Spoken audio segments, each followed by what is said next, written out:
My stepmother Monica found me standing alone at the back of the reception hall after my father's burial. She approached with the satisfied smile of someone who'd finally won a long battle.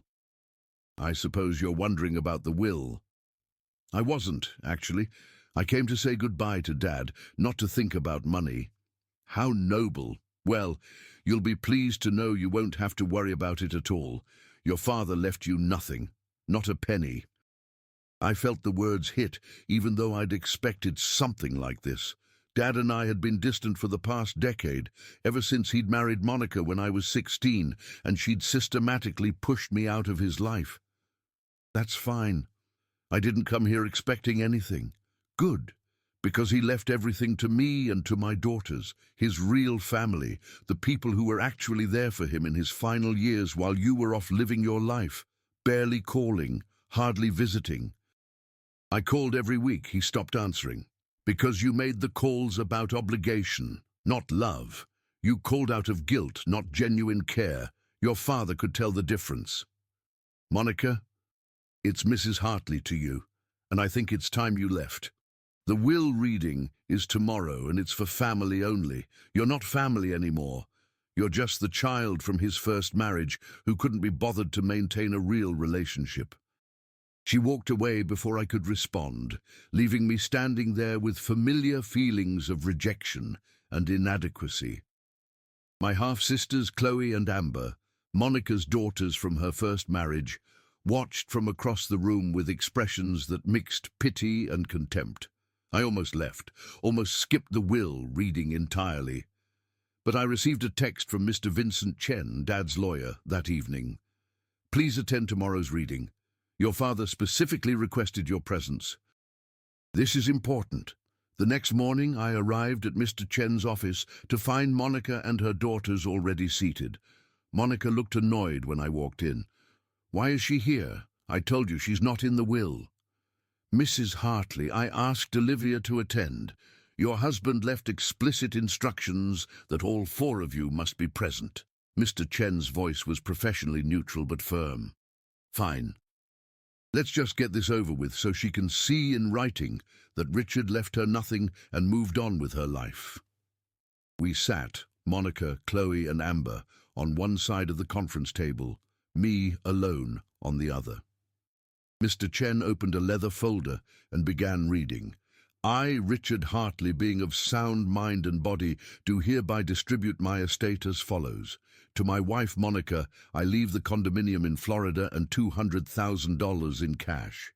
This should provide comfortable retirement. To my stepdaughters, Chloe and Amber, I leave $100,000 each. You've been good stepdaughters, and I wish you well in your lives." Monica was smiling, satisfied.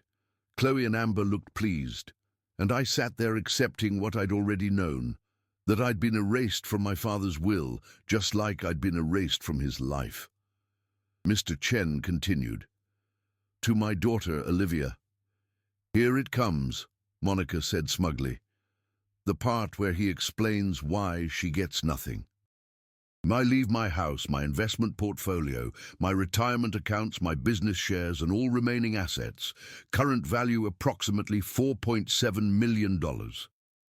The room went silent. Monica's face transitioned from smug to shocked to furious in seconds. "That's impossible. Richard told me he was leaving everything to me. He said Olivia was getting nothing because she'd abandoned him." "I'm not finished reading," Mr. Chen said calmly. "There are 3 more pages." 3 more pages saying what? Explaining his decisions. And Mrs. Hartley, before I continue, I should tell you, your husband specifically requested that I read this aloud, in full, with all of you present. He wanted no ambiguity about his final wishes. He turned the page and continued, "If you're hearing this, Monica is probably furious. She's probably claiming I promised to leave everything to her. She's probably insisting that Olivia doesn't deserve anything because she abandoned me. Monica, you're a liar. You've been lying for 12 years, and I want everyone in this room to know exactly what you did. When I married you, Olivia was 16. She'd lost her mother when she was 10, and I was all she had. She was a good kid, quiet, studious, trying to navigate grief and adolescence. You saw her as competition for my attention and resources. You saw her as a reminder of my first marriage, of the wife I'd loved before you. And you systematically worked to remove her from my life. You told her I needed space to build our new family. You forgot to tell her about family dinners and vacations. You subtly criticized her to me, said she was distant, cold, not trying to connect with you or your daughters. You made her feel unwelcome in her own home until she couldn't wait to leave for college, and I let you do it. That's my greatest shame. I was lonely after my first wife died, and when you came along with your attention and affection, I was too grateful to question your motives, too willing to believe your version of events, too weak to stand up for my daughter. But Olivia didn't abandon me. She called every week like clockwork, every Sunday at 2 p.m. I know because I checked my phone records going back years. She called and you answered. You told her I was busy, sleeping, not feeling well, out with friends. You took messages you never gave me. You told her I'd call back and made sure I didn't know she'd called. For 8 years, Monica, you intercepted my daughter's attempts to maintain contact. You made her think I didn't want to talk to her while making me think she stopped trying to reach me. I discovered this 6 months ago when I got a new phone and found years of blocked contacts and deleted voicemails. Found messages from Olivia that I'd never known existed. Found evidence that you'd been systematically cutting off my daughter's access to me. When I confronted you, you said you were protecting me, that Olivia's calls upset me, that I was better off without the reminder of my first marriage, that focusing on our family, you and your daughters, was healthier. You gave me an ultimatum: accept that you'd been acting in my best interest, or divorce you and destroy the family we'd built. I chose option 3, play along while I planned my exit strategy. For 6 months, I pretended everything was fine. I updated my will. I gathered evidence of what you'd done. I prepared for this moment, when you'd have to face the consequences of spending 12 years alienating my daughter from me. Monica, you get the Florida condo and $200,000. That's far more generous than you deserve, but I'm not vindictive enough to leave you with nothing. Consider it payment for 12 years of companionship, even if that companionship came at the cost of my relationship with my daughter. Chloe and Amber, you get $100,000 each. You're not responsible for your mother's choices, but you also never questioned them. Never wondered why your stepsister stopped coming around, never pushed back when your mother spoke badly about Olivia. That matters. And Olivia, my daughter, my firstborn, the child I failed so profoundly by choosing comfort over courage, you get everything else. The house where you grew up with your mother and me, the business your mother and I built together, the life that should have been yours all along. The money doesn't make up for 12 years of thinking I didn't want to talk to you, doesn't erase the damage Monica did by keeping us apart. But it's something. I tried to reach you these past 6 months. Called, wrote letters, even showed up at your apartment once. You refused contact. I understand why. You thought I'd been ignoring you for 8 years. Why would you believe I'd suddenly changed? So I'm doing this publicly, making sure you hear the truth. I never stopped wanting to talk to you, never stopped loving you, never stopped being your father. Monica kept us apart through manipulation and lies, and I was too blind to see it until it was almost too late. Mr. Chen, please give Olivia the folder of evidence, all the blocked contacts, deleted voicemails, intercepted messages, proof that she tried, that I didn't know, that Monica is responsible for the distance between us. Olivia, I'm sorry.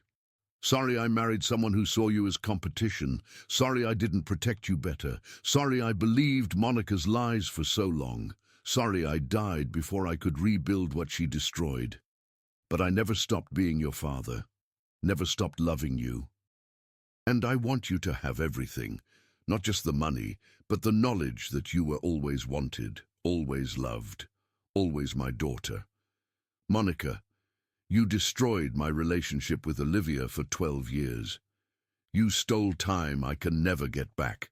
You made my daughter think I didn't care about her. That's unforgivable. This will is my final act as Olivia's father, giving her everything you tried to take from her, her inheritance, her home. Her knowledge that she was never abandoned, just blocked by someone too insecure to share. Olivia, welcome home. I wish I could say this in person. But since I can't, I'm saying it the only way I have left, through this will, through this truth, through giving you everything you should have had all along. I love you. I'm sorry. And Monica, you're a liar who spent 12 years destroying a father-daughter relationship for your own selfish reasons. I hope it was worth $200,000. Richard Hartley, Mr. Chen, set down the letter. The office was absolutely silent, except for Monica's rapid breathing and my sobbing. "You're lying," Monica said, her voice shrill. "Richard wouldn't write that. He was happy with our family. He told me Olivia was distant, that she'd chosen to move on." "He recorded a video statement as well," Mr. Chen said, "made 3 months before he died. Would you like to see it?" "Yes, because this is obviously fake, obviously." Mr. Chen played the video. My father appeared on screen, thinner than I remembered, clearly ill but clear-eyed and composed. "My name is Richard Hartley. I'm recording this on March 15th, 2025, of sound mind and body, as witnessed by my attorney Vincent Chen and my physician Dr. Sarah Martinez. I'm making this video to confirm the contents of my will and to state unequivocally, my wife Monica spent 12 years systematically preventing contact between me and my daughter Olivia. I have evidence of this: blocked phone numbers, deleted voicemails, intercepted messages. Monica kept my daughter from me while telling me Olivia had moved on. This was a lie. I'm leaving my estate to Olivia because she's my daughter and because Monica doesn't deserve what she tried to steal. This is my final will, and it represents my true wishes." Monica stood up abruptly. "I'm contesting this." Richard was sick. He wasn't thinking clearly. "He had 2 physicians certify his mental competency," Mr. Chen said. "The will is airtight. And Mrs. Hartley, if you contest it, there's a clause that reduces your inheritance to $1. I'd suggest you take the $200,000 and the condo and move on." "This is theft. She manipulated him." "You manipulated him for 12 years. He documented it, and now everyone knows." Mr. Chen handed me a folder. "Olivia, this contains all the evidence your father gathered. Phone records, blocked contacts, deleted voicemails. Even security footage of you visiting the house when your father was supposedly not home, because Monica had sent him on errands specifically to avoid you." I opened the folder with shaking hands. Years of proof, screenshots of my blocked number on his phone, voicemails I'd left that had been deleted. Records showing Monica had changed his notification settings so my calls wouldn't show up. "He knew," I whispered. "He finally knew I was trying. He knew, and he made sure you'd know that he knew."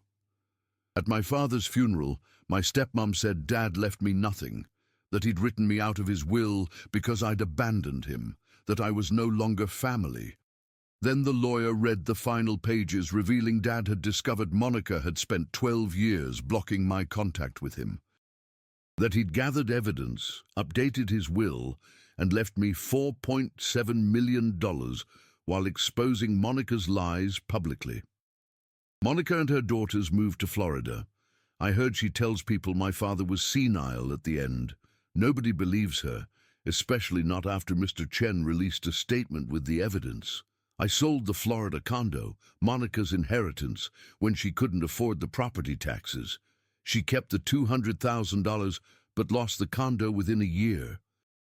I heard she's living in a modest apartment now, still bitter, still claiming she was the victim. I kept Dad's house, turned his office into a space where I finally read through all the letters he'd tried to send me. Letters Monica had intercepted. found years of correspondence he'd written but never got to mail because he'd thought I didn't care.